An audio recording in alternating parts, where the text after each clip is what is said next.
So, hello everybody. So, kailangan ulit ako nakapag-video ng ganito.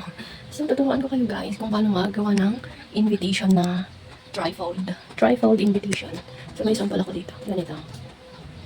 So, ang motif nila is beige. Yan. So, ito yung trifold. Kung paano ko siya ginawa. Tuturuan ko kayo. So, ganito siya. Ayan. So, ayan. And ayan. So, dito yung details. Yung date, yung church. And then yung venue yung venue nila. Ayan.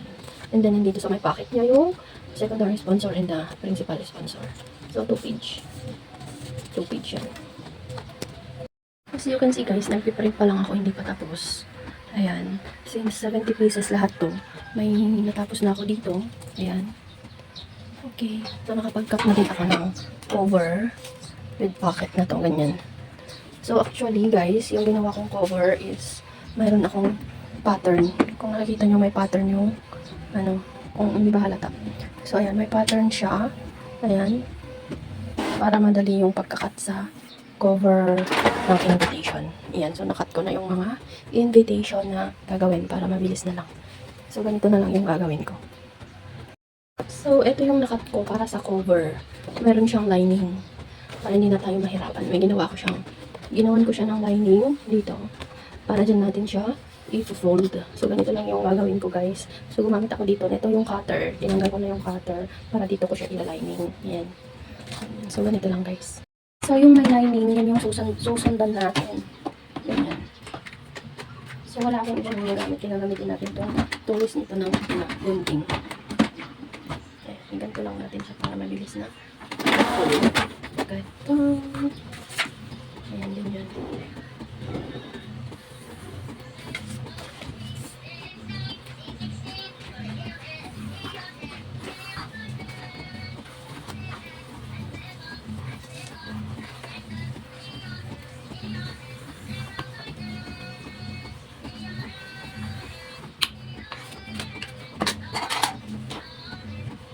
So, i-fold lang natin ito guys. Ayan, yun yan. I-fold na natin siya. Ganyan. And dito, lalagyan natin ng double-sided tape.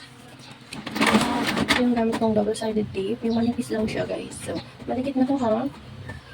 Ayan. So, mag-cut lang tayo dito.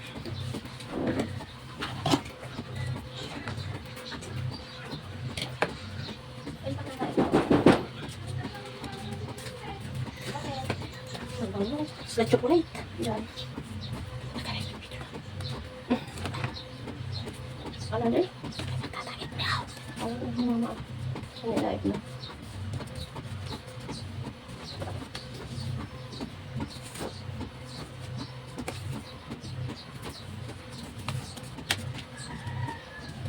Nagait mo.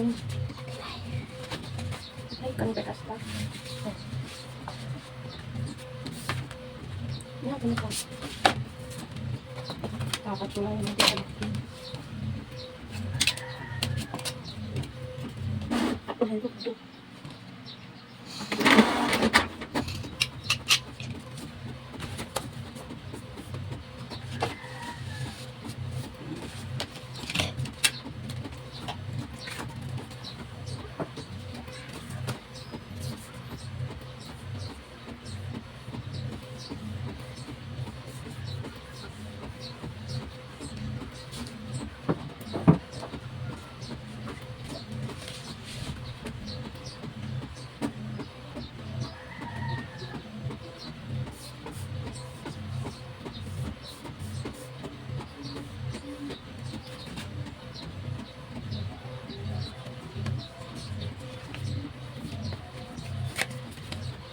Hindi nakita.